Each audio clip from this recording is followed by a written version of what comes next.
오늘은 우리 교회가 우리 전통적인 우리 개혁교회가 이 11월 이 셋째 주일을 추수감사절로 이렇게 지키는 주일입니다.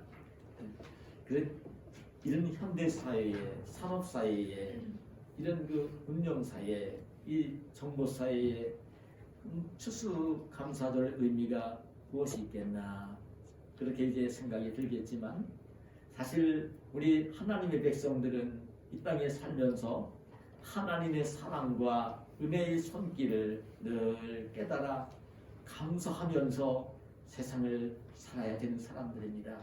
감사를 늘 일깨워야 되지만, 이런 추수감사 주일에 오늘 감사에 대한 하나님 앞에 감사를 해야 되는 이 말씀을 좀 드리면서 그 하나님의 음성을 함께 들어보기를 원합니다. 저는 인생을 사람들마다 저마다 인생을 가치 있게 살고 싶어 하고 행복하게 살고 싶어 하는 그 마음을 가지고 세상을 삽니다. 그건 남자나 여자나 어른이나 아이나 노인이나 젊은이나 공부하는 학생이나 그리고 이제 직장 생활하는 직장인이나 농사를 짓는 농부나 사업을 하는 사업가나 누구나 다 똑같이 인생을 행복하게 살고 싶어 합니다. 행복하게 살고 싶어 하는데 행복하게 사라지지 않는 것이 어떤 면 속에서 보면 우리 인생들의 모습이 아닌가 생각을 해보게 되어지는데요. 정말 인생을 행복하게 살기 위해서는 어떻게 하면 인생을 행복하게 살 수 있느냐면 마음속에 감사하는 마음을 품고 입으로 감사하는 말을 하며 감사하는 생활을 하게 되어지면 인생이 행복한 것입니다. 그건 남편과 아내 사이에도 남편을 보면서 아내를 보면서 늘 감사하는 마음을 가지고 있고, 오늘 가정에서 그 자녀들도 부모님을 보면서 감사하는 마음을 가지고 있고, 부모들도 자녀를 보며 감사하는 마음을 가지고 있으면 정말 행복한 인생을 사는 것입니다. 근데 실제적으로 이 감사하며 늘 살아야 되는데, 감사하며 살기 위해서는 굉장히 중요한 것이 무엇이냐면 깨달음이 있어야 되고, 깨닫고 난 뒤에는 깨달은 것을 잊지 말아야 되는, 깨닫지 못하면요 감사가 되질 않습니다. 깨달았다가도 잊어버리면 감사가 되질 않아요. 여러분, 저도 이제 어린 시절을 보냈지만 난 우리 어린 손주들이 지금 자랄 때에 손주들은 아직까지 자기들을 위해서 온갖 희생을 하면서 힘들게 직장생활을 하며 돈을 벌어오며 자기들이 먹을 것, 마실 것, 입을 것을 늘 공급해주고 있는 아버지, 가정 속에서 정말 살림을 하면서 그 아들, 딸들에게 좋은 옷을 입혀주고 싶어 하고 옷을 사다 주고, 날마다 힘들어도 밥을 해주고 반찬을 만들어주고, 그리고 빨래를 해주는 엄마, 그 아빠 엄마가 어떤 마음을 가지고 어떤 수고를 하며 자기들을 돌보고 있는지를 깨닫지를 못하면 감사가 되지 않아요. 당연한 것으로 여겨요. 그냥 뭔가 먹을 것이 부족하면 그걸 위해 수고하는 아빠 엄마의 손길을 생각하지 아니하고 부족한 것에 대한 불평과 원망을 하면서 엄마 아빠를 원망을 하게 되어 있고요. 그 뭔가 학교에서 뭔가 필요한 게 있고 자기 생활에 필요한 게 있어서 뭘 해달라고 했는데 그걸 해주지 않으면 그냥 그것 때문에 원망을 하고 불평을 하는, 깨달음이 없을 때는요 그런 거예요. 깨달음이 없기 때문에 그런 거예요. 저도 똑같았어요. 어린 시절에는 저도 하나도 다르지 않았어요.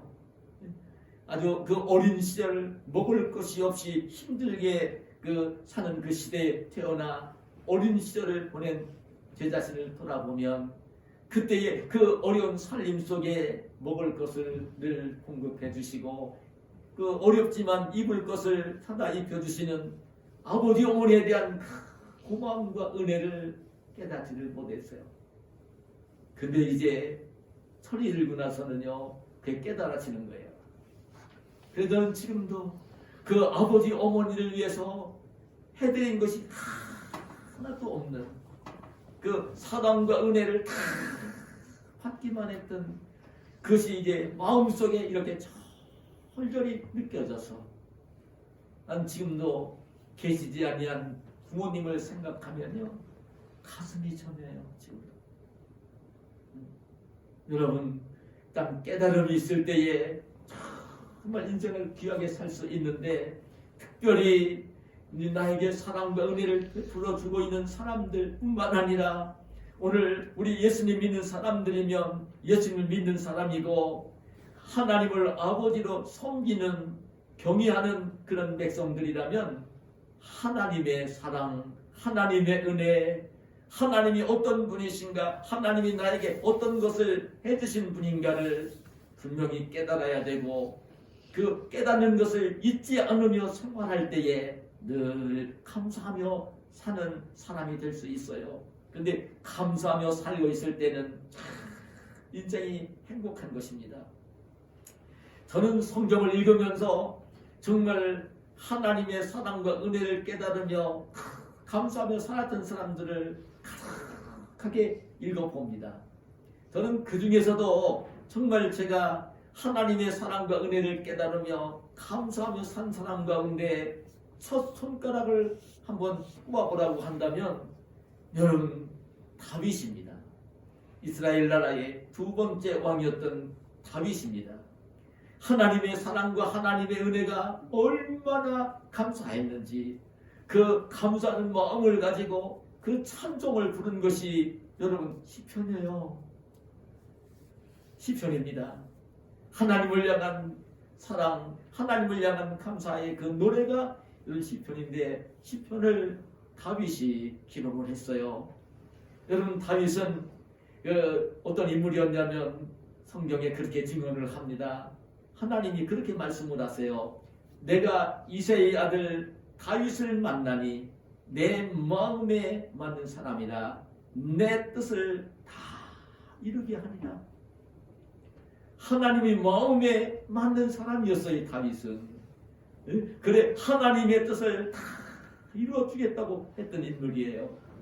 그 다윗이 인생을 살면서 정말 하나님의 손길을 하나님의 사랑과 은혜를 정말 깨달으면서 감사하면서 찬송을 부른 것이 시편이에요. 오늘 다윗 지은 시편 가운데 오늘 103편 말씀을 제가 본문으로 정했는데 오늘 이 말씀 속에 보면 그래 다윗이 하나님의 사랑과 은혜를 깨달아 정말 감사하면서 그 찬송을 부르는데 이렇게 찬송을 불러갑니다. 내 영혼아 여호와를 송축하라. 내 속에 있는 것들아 다 그의 이름을 송축하라. 내 영혼아 여호와를 송축하며 그의 모든 은택을 잊지 말지어다. 오늘도 이 본문 가운데 1, 2절에 송축하라는 말씀을 찬송하라는 말씀을 반복을 4번이나 하고 있고요.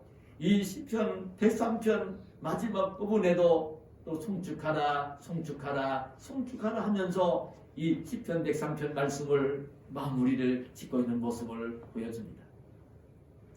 이 다윗은 오늘 이 말씀을 보면요 내 영혼아 자기 영혼을 향해서 그리고 내 속에 있는 것들아 오늘 자기 몸속에 담겨있는 모든 것들 그 내 속사람 내 마음 내 영혼 이걸 다 부르면서 자기 자신을 향해서 이렇게 권면을 하는 것입니다.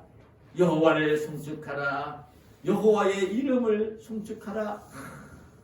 하나님이 사랑과 은혜를 깨달아 감사하며 찬송을 부르고 있는 모습을 보여주는 것입니다. 그러면서 그런 얘기를 합니다.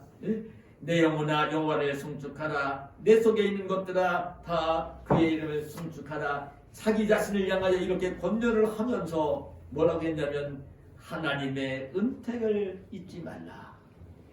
하나님이 베풀어 주신 은택을 잊지 말고, 하나님이 베풀어 주신 사랑과 은혜를 잊지 말고, 그걸 깨달았으면 잊지 말고 정말 하나님을 찬송하라고 하는, 자기 자신을 향해서 하는 말입니다. 자기 자신을 향해서 하는 말입니다. 자기 자신을 향해서 이렇게 하나님을 찬송하라고 부르고 있는 오늘 찬송시를 보는 것입니다. 제가 언젠가도 이 말씀을 드렸지만 오늘 말씀 가운데 보면 하나님의 은택을 잊지 말지어다 이렇게 말씀을 합니다. 하나님의 은택을 잊지 말라는 것입니다. 근데 이 은택이라는 말은요, 여러분 성경에 우리말에도 있습니다. 우리말에도 은택과 은혜라는 단어가 있습니다. 성경에는 주로 은혜라는 말을 많이 사용을 하고 있어요. 근데 오늘 본문에 보니까 은택이라는 말을 쓰고 있습니다.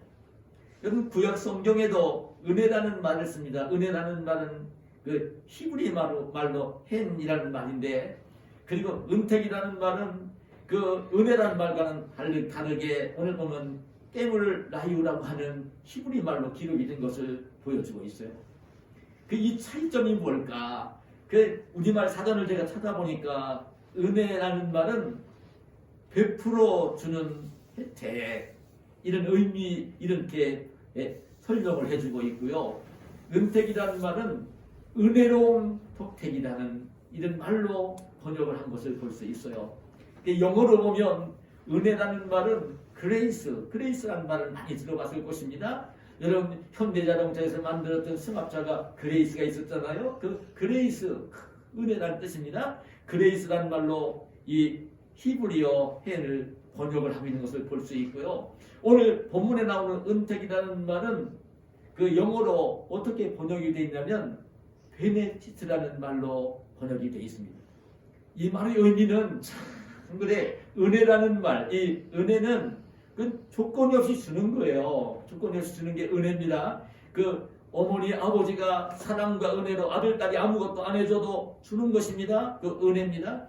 근데 은택이라는 말은 은혜로운 독택이라는 말의 의미, 이 베네시스라는 이 말의 의미를 볼 때에는 그렇게 은혜로 주어져서 나에게 덕이 되어진 것들, 유익하게 되어진 것들, 그 하나님이 아무런 조건 없이 은혜로 나한테 주셨는데 주신 것들이 나에게 정말 유익이 되고 귀한 것들, 덕이 되는 것들, 이런 의미가 은택입니다.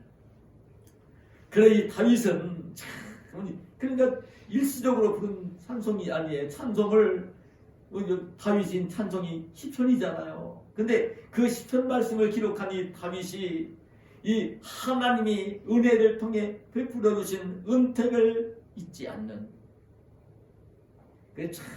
은택을 잊어버리기 때문에 감사를 못해요. 어느 날 깨달아졌다가도 잊어버리면 감사가 안 돼요. 근데 하나님이 은혜로 베풀어 주신 것들을 잊지 말고 기억하는 그럴 때에 이 감사가 되어지는.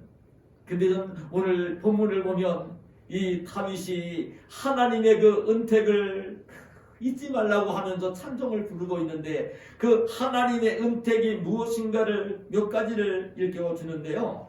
오늘 그 말씀 가운데 3절 상반절에 보면 그가 지금 다윗이 자기를 향해서 여호와의 이름을 송축하라고 하면서 그가 여호와 하나님이 내 모든 죄악을 사하시며, 야 다윗아, 내 영혼을, 다윗아, 하나님이 내 모든 죄악을 사해 주셨어. 이런 찬송입니다. 하나님이 내 모든 죄악을 다 용서해 주셨어. 깨끗하게 해 주셨어. 그러니 그 은택을 잊지 말고 여호와 하나님을 송축하라는 이 말씀을 자기 자신에게 하고 있는 판단인 것입니다. 다윗은 여러분 인생을 살면서 잘 알았습니다. 그 다윗은 시편 51편 고백 속에서는 이런 고백을 해요. 내가 죄악 중에서 출생하였으며 어머니가 죄 중에서 나를 잉태하였나이다. 어머니가 나를 어머니 뱃속에 잉태할 때에 죄 중에서 나를 잉태를 했습니다.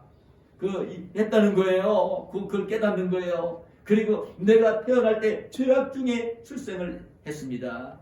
어머니가 나를 잉태할 때부터 죄악 중에서 나를 잉태를 했고, 내가 태어날 때 내가 죄악 중에 죄성을 가지고 죄인으로 세상을 태어났습니다. 그런 고백입니다.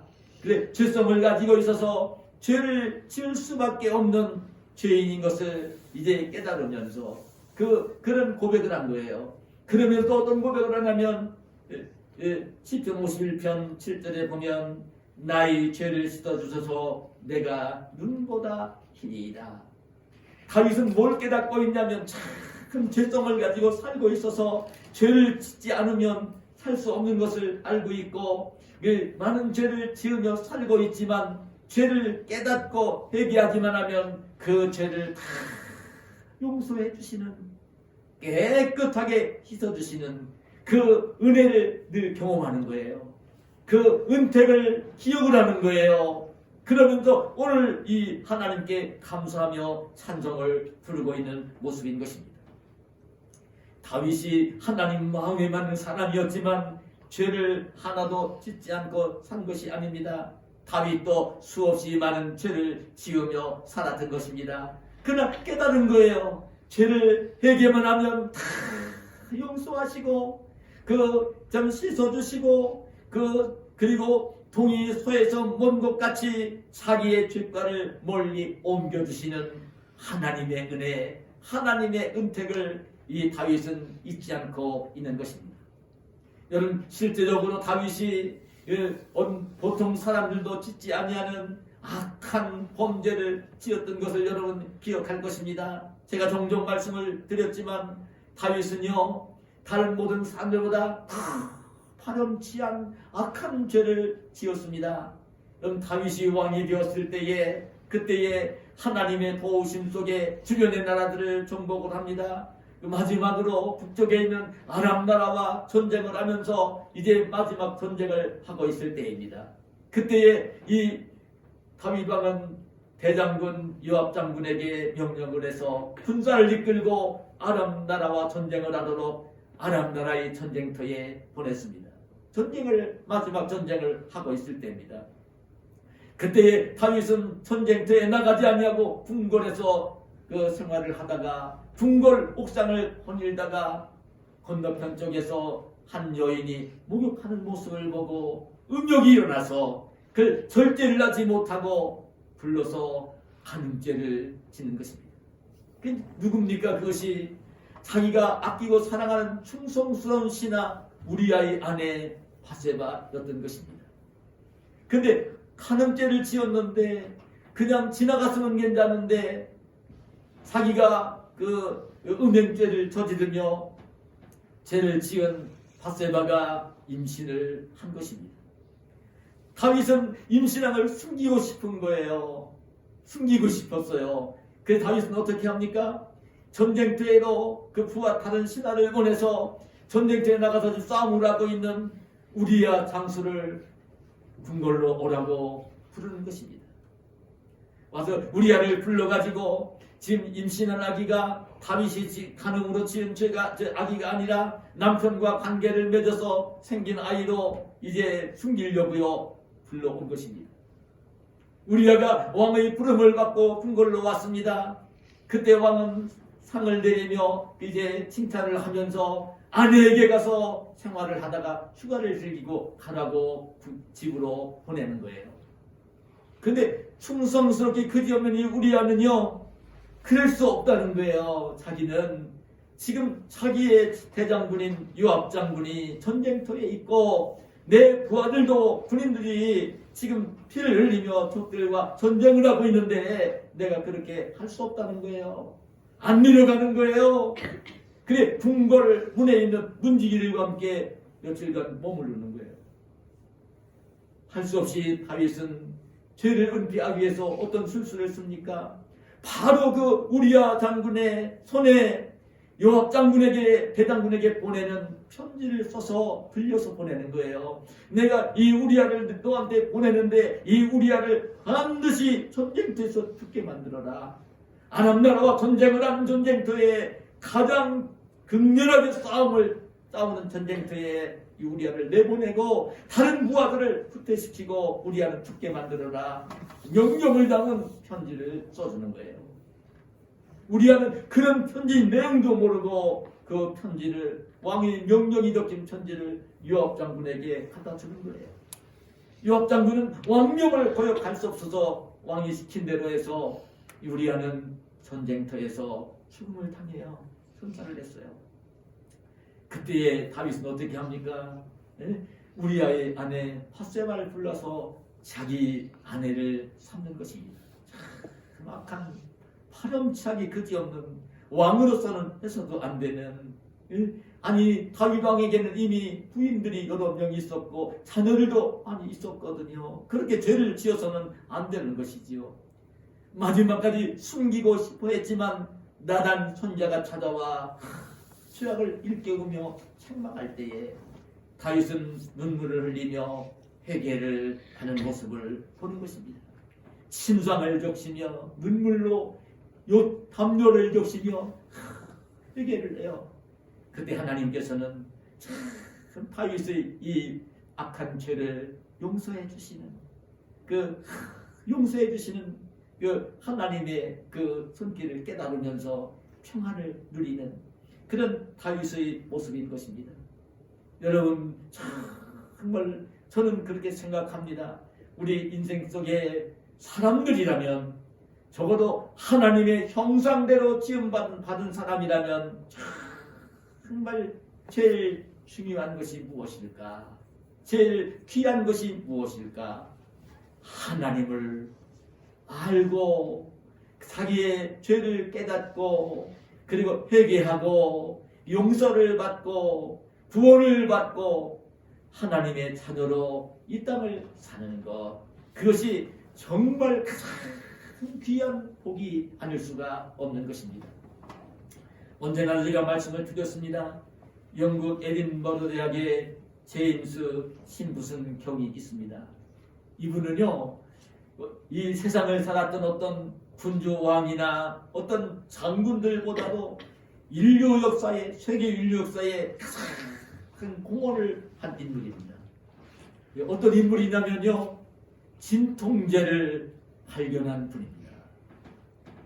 오늘 우리가 병원에 갈 때 이번에도 예방접종을 받고 와서 저도요 몸이 굉장히 힘들어서 진통제를 먹었는데, 여러분 수술을 받을 때에 진통제를 넣고 수술을 하잖아요. 이 신부승경은 하나님 말씀인 성경을 읽다가 지금 하나님이 아담을 먼저 지으시고 그 다음에 홀로 가는 게 너무나 좋지 않게 여겨서 아담을 깊게 잠들게 하시고 아담에게 그 갈빗대를 취해서 여자 하와를 지었잖아요.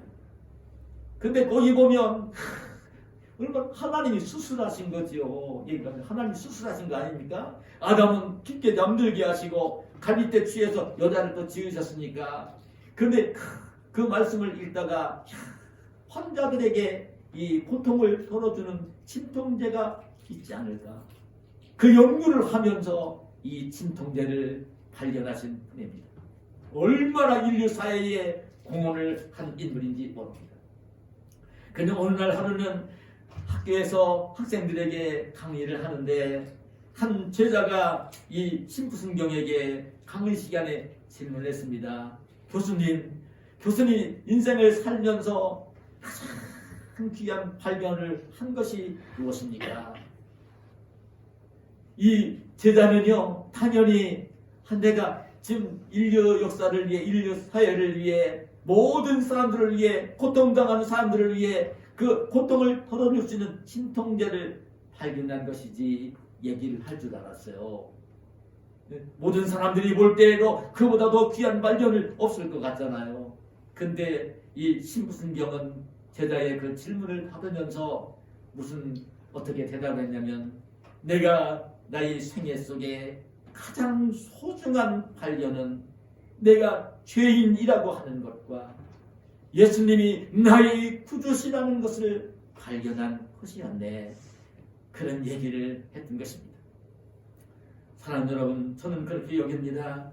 우리 인생 가운데에 적어도 하나님 형상대로 지음받은 사람이라면, 동물이 아니라면 가장 귀한 것은 무엇이냐면 자신이 죄인인 것을 알아야 되고, 그리고 예수님을 믿어야 되고, 그리고 죄를 용서받아야 되고, 그 하나님의 자녀가 되어져야 하는 것입니다. 이거보다 더 귀한 것은 없는 것입니다. 은혜 가운데 은혜, 그런 것은 없는 것입니다. 깨닫지 못하기 때문에 다 예수님 믿으면서도 하나님의 자녀가 되었으면서도 늘 그 하나님의 은택을 잃어버리기 때문에 자기를 가치 없게 여기고, 그렇게 이제 비굴하게 초라하게 남들과 비교하면서 그렇게 이제 원망하고 불평하며 인생을 살지 모르지만, 정말 예수님을 믿었고 죄를 용서받았고 하나님의 자녀가 되었으면 여러분 비교할 수 없는 거예요. 세상에서 가장 명예를 가진 사람, 돈 많이 가진 사람, 권력 가진 사람과도 비교를 할 수 없는 거예요. 이거보다 더 귀한 것은 없는 거예요. 죄를 용서받고 하나님의 자녀가 되었고 하나님 나라 천국을 기업으로 받을 사람이 됐으면 더 귀한 것이 사람에게는 있을 수 없는 것이에요. 여러분, 정말 주님께서 나를 사랑하셔서 그 복음을 듣게 하시고 예수 그리스도의 십자가 죽음과 복음, 부활의 복음을 듣게 하시고 복음을 들을 때에 믿어지게 하시고 예수님을 믿게 하시고 하나님의 자녀로 삼아주신 이 은혜, 이 은택을 평생 동안 잊지 말고 정말 기뻐하며 감사하며 찬송하며 사시는 저와 여러분이 되시기를 축복합니다. 여러분, 또 한 가지 오늘 이 다윗은 이런 고백을 합니다. 계속 하나님을 향해 송축하라 송축하라 송축하라 그러면서 4절 상반절에 보면 내 생명을 파멸해서 구속하시고, 생명을 목숨을 파멸해서 구속하셨다. 파멸을 당하지 않도록 파멸을 당할 자리에서 구원해 주셨다. 이걸 이제 깨달으면서 이 다윗이 하나님을 찬송하고 있는 이 말씀이 본문에 기록이 되는 것입니다. 파멸이라는 말은요, 이거는 우리말로 파멸로 번역이 됐는데, 이 파멸이라는 말은 죽음을 의미하고 무덤을 의미하고 부동리를 의미하는 단어입니다. 건설을 하는 게 아니라 완전히 파괴하는 것입니다. 그런 의미의 단어입니다. 이런 원문에 보면 이 히브리 미스자바트라는 이 말인데, 건설하는 게 아니라 완전히 파괴하는 거. 요즘 그 이스라엘과 지금 팔레스타인 무장정부 하마스가 전쟁을 하면서 그 미사일 날아가서 건물 전체를 다 파괴하는 것처럼 그런 의미를 가지고 있는 그런 단어입니다. 근데 오늘 다윗은 자기를 참 죽음의 구덩이 속에서 죽음 속에서 구원해 주시는 그런 하나님의 손길을 체험하며 사는 거예요. 실제적으로 다윗은 어땠습니까? 이스라엘 나라의 두 번째 왕이 되긴 했지만 이제 왕이 되기 전에 자기를 시기하고 질투하며 죽이려고 하는 사울 왕의 손길에 끊임없이 도망을 다녀야 했죠. 실제적으로 왕이 다스리는 나라에서 왕이 시기하고 질투하며 죽이려고 하면 살아남을 수가 없는 것이지요. 죽을 수밖에 없는 것 아닙니까? 다윗은 끊임없이 죽음의 위기를 만났습니다. 죽음이 한두 번 만난 것이 아닙니다. 궁궐에서 그 사울왕이 악령에 시달리면서 수금을 잘 타는 다윗을 불러 수금을 타면 악령이 떠나가니까 수금을 탈 때에 그때에 창을 던져 다윗을 죽이려고 합니다. 여러분, 그 블레셋 나라 골리앗 장군을 죽이고 난 뒤에 백성들이 자기보다 다윗을 더 칭송하니까 그의 시기가 나고 질투가 나서 죽이려고 했던 것입니다. 왕이 약속했던 대로 자기 딸인 미가를 아내로 주기도 했었지만 사위로 삼기도 했지만 너무나 미워서 죽이려고 한 것입니다. 사위 자식을 죽이려고 한 것입니다. 자기가 죽고 난 뒤에 사위가 왕이 되는 것보다는 자기 아들이 왕이 돼야 될 것 같거든요. 죽이려고 합니다. 그때에 도망을 나온 이 다윗이 집으로 가서 아내와 밤을 보내는데 사울왕은요 군사를 보내서 다윗을 죽이려고 합니다.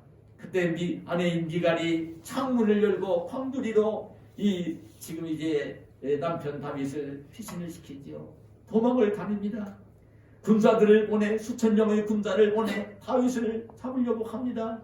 예? 그 다윗은 죽음의 굽이 한두 번이 아니라 끊임없이 넘겨야 했습니다.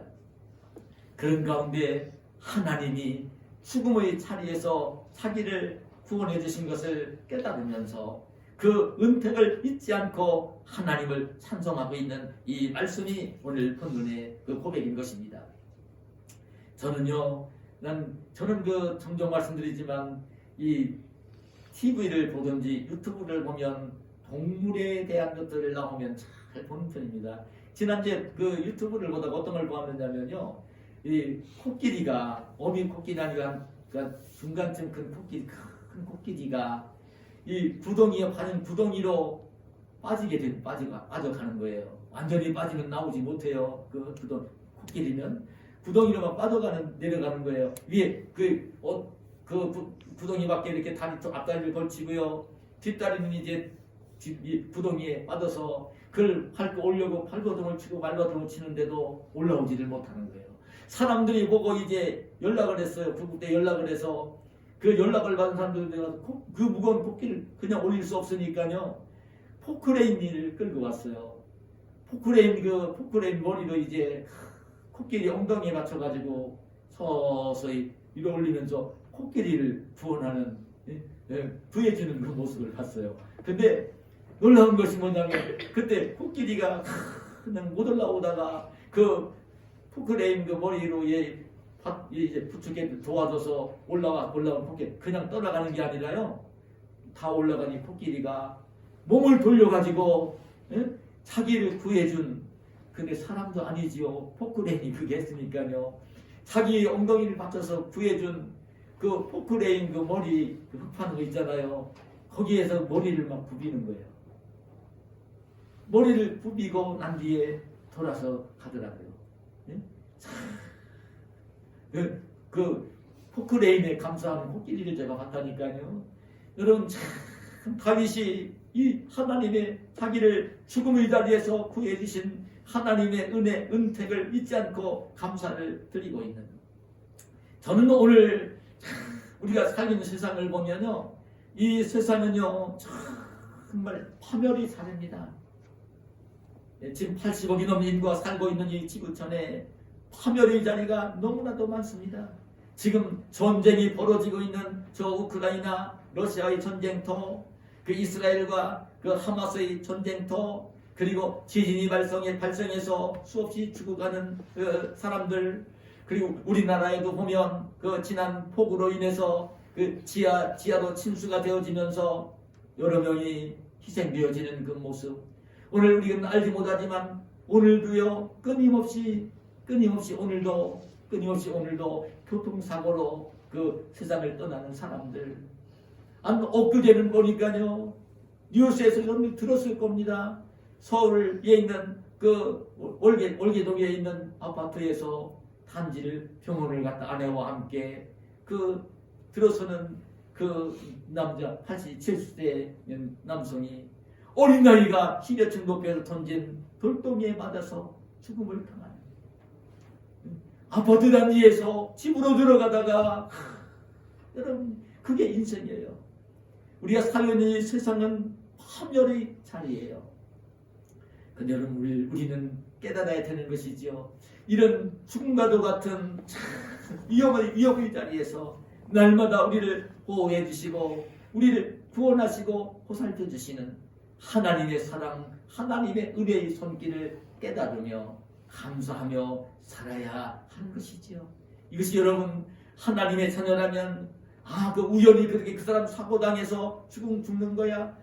아니 입장을 바꿔놓고 우리가 지금 이스라엘 하마스 전쟁을 하는 전쟁터에 있다고 생각해 보세요. 거기에 어린 아이들만도 수천 명이 죄 없는 아이들이 죽어가고 있고 민간인들이 죽어가고 있고 거기 평생을 살면서 지났던 자기 집이 다 허물어져서 이제 아무것도 없는 상황이 되어지는 이런 그 모습을 한번 실제적으로 바라보면 오늘 하나님께서 우리를 사랑하시고 보호해 주시고 은혜를 베푸셔서 오늘 예배하는 이 성전의 이 자리에 올라오게 해주신 것은 말로 표현할 수 없는 하나님의 사랑과 은혜인 것이죠. 우리 성도들은 날마다 위험 속에서 우리를 보호해 주시고 우리를 건져주시는 이 은혜의 손길을 잊지 말며 늘 감사하며 사는 저와 여러분이 되시기를 예수님의 이름으로 축복합니다. 한 가지만 더 말씀을 드릴게요. 오늘 다윗은 이런 노래를 이 찬송을 그렇게 자신을 향해 찬송하라고 하면서 뭐라고 했냐면 오늘 5절에 보면 좋은 것으로 내 소원을 만족하게 하사 내 청춘을 독수리같이 새롭게 하시는도다. 좋은 것으로 내 소원을 만족해 주신 다윗아, 여호와 하나님이 좋은 것으로 내 소원을 만족하게 해주셨어. 그걸 이제 일깨우는 거예요. 좋은 것으로 다윗의 소원을 만족하게 해주신 그 은혜, 그 은택을 잊지 말고 하나님을 송축하라는, 찬송하라는 이 말씀을 자신에게 하는 것입니다. 여러분, 저는 얼마나 이 은혜가 되는지 모릅니다. 다윗은요, 왕이 될 사람이 환경 속에서 태어난 사람이 아닙니다. 다윗은 여러분 그 왕족이나 귀족 출신이 아닙니다. 다윗은요, 예루살렘에 살고 있는 왕족이나 귀족의 아들이 아닙니다. 여러분 거기 떨어진 시골 마을 베들레헴에 살고 있는 베들레헴에 그 이세라는 아버지를 두고 있고 친형제 가운데 막내 아들일 뿐입니다. 근데 참 왕이 될 수 있는 그런 조건과 환경을 갖추지 못했습니다. 요즘 흑수저, 금수저 얘기를 하지만 흑수저입니다. 왕이 될 제목이 그릇이 아니었습니다. 근데 놀랍게도 이 다윗은 소년 시절, 목동 시절에 이스라엘 나라의 대천지자 그 사무엘을 통해서 왕이 될 사람이라고 기름 부음을 받습니다. 그래도 다윗은 마음속에 소원을 품는 것입니다. 나는 우리 이 베들레헴 성의 아버지 어머님이 돼서 그 형제들 가운데로 막내로 태어나서 제일 꼴찌로 태어나서 그 부족함이 그지없는 사람이지만 정말 하나님께서 왕이 될 사람이라고 하나님의 종을 통해 말씀해 주셨으니 이 다윗은 선한 소원을 품는 것입니다. 나는 왕이 될 사람이라고 하는 모든 걸 볼 때는 왕이 될 만한 조건이 없어요. 자기가 환경이 아니에요. 근데 왕이 될 것이라는. 저는 그래 우리 손주들 이름을 지을 때도 기도하면서 이름을 줬어요. 손주들 이름을 그렇게 준 거예요. 그런 귀한 사람이 될 수 있도록 지금의 모습이 아니라 하나님의 사랑과 은혜를 입어서 하나님의 축복 속에 귀한 사람으로 굉장히 복된 사람으로 하나님의 영광을 위하여 귀하게 살도록 하고 싶은 그 소망 때문에 기도하면서 그 이름을 제가 줬어요. 여러분 정말 다윗이 그런 소원을 품었어요. 야, 나는 왕이 될 사람이야. 근데 그게 금방 되지를 않았어요. 그렇게 이제 기름 부음을 받아 금방 되지 않았어요. 말씀을 드렸지만 오히려 하나님의 은혜 속에 하나님을 신실하게 경외하는 믿음을 가지고 생활하며 그 소년 시절에 전쟁터에 나가 골리앗을 죽이고 백성들이 그 칭송이 높아질 때에 오히려 왕은 자기를 미워하고 죽이려고 했던 거예요. 끊임없이 도망을 다니는 거예요. 살기 위해서 심지어 지금 싸우고 있는 팔레스틴 땅으로 망명까지 했었던 거예요. 살고 싶어서. 그런 다윗이에요.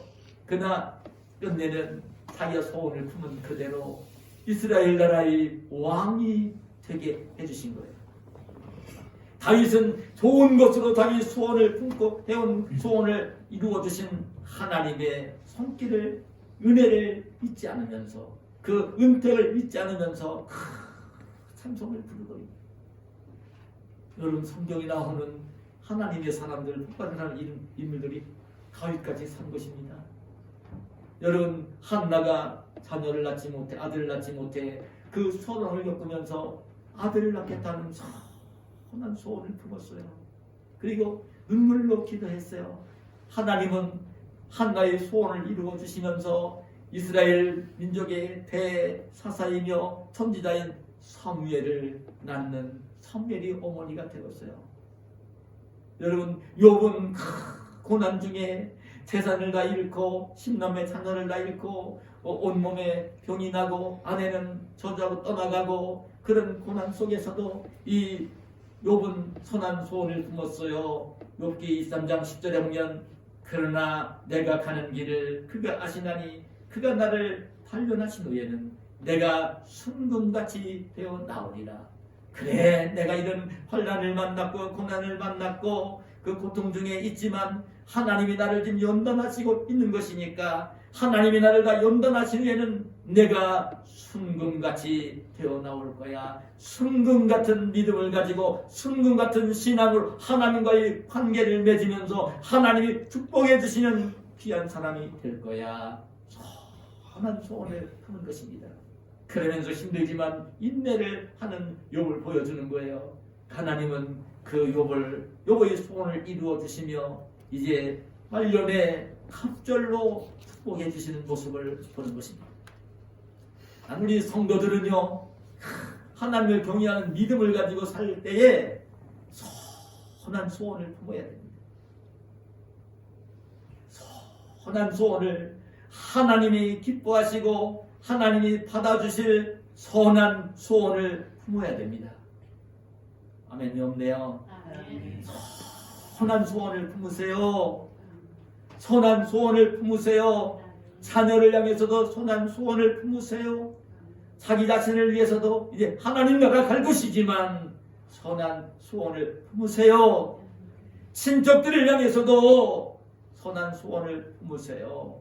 함께 이웃에 살고 있는 사람들에게도 선한 소원을 품으세요.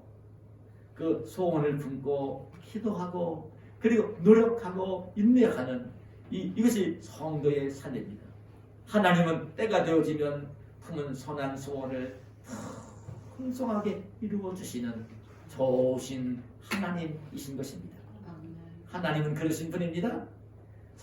선한 소원을 품고 그 선한 소원을 이루어 주실 때까지 기도하며 인내하며 노력하며 정말 귀하게 하나님이 축복해 주시는 인생을 사시는 저와 여러분이 되시기를 소원합니다. 말씀을 맺습니다. 오늘 다윗은 하나님의 자기에게 베풀어 주신 은혜, 자기에게 주어진 그 은택을 잊지 않고 끊임없이 하나님을 찬송하며 감사하며 살고 있는 모습입니다.